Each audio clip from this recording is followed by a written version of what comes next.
BNP chairperson সাবেক প্রধানমন্ত্রী বেগম খালেদা জিয়া আজ ভোর ৬টায় ইন্তেকাল করেছেন এবং ইন্তেকালের খবরের পর থেকেই হাসপাতালের সামনে ভিড় করতে শুরু করেছেন নেতাকর্মীরা এবং আইনশৃঙ্খলা বাহিনীর সদস্যরা নেতাকর্মীদের একটি নির্দিষ্ট স্থানে সরে যাওয়ার জন্য তারা অনুরোধ জানাচ্ছেন। একই সঙ্গে বিএনপি চেয়ারপারসন সাবেক প্রধানমন্ত্রী বেগম খালেদা জিয়ার মৃত্যুতে শোকাবহ একটি পরিবেশ তৈরি হয়েছে পুরো দেশ জুড়ে এবং একই সঙ্গে আমরা দেখেছি দলের সিনিয়র নেতারা কিন্তু এই মুহূর্তে হাসপাতালে অবস্থান করছেন। একই সঙ্গে যদি বলতে হয় কিছুক্ষণ আগেই একটি ব্রিফিং করা হয়েছে, সেই সঙ্গে হাসপাতালের বাইরে এসে কথা বলেছেন বিএনপির যুগ্ম মহাসচিব রুহুল কবির রিজভী, বিএনপির স্থায়ী কমিটির সদস্য নজরুল ইসলাম খানও কিন্তু কথা বলেছেন। তারা বলছেন যে তার এই চলে যাওয়া দেশের জন্য বিরাট শূন্যতা তৈরি হয়েছে। একই সঙ্গে আমরা দেখেছিলাম যে দীর্ঘদিন ধরে রাজধানীর যে এভার কেয়ার হাসপাতাল, সেই এভার কেয়ার হাসপাতালে বিএনপি চেয়ারপারসন বেগম খালেদা জিয়া মূলত চিকিৎসা নিচ্ছিলেন। একই সঙ্গে তিনি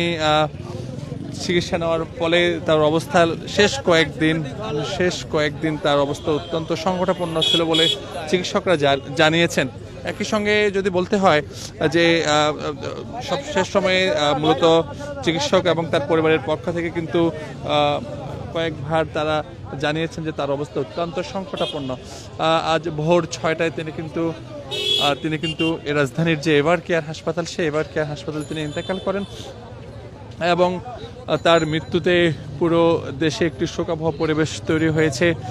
মৃত্যুকালে তার বয়স হয়েছিল ৭৯ বছর।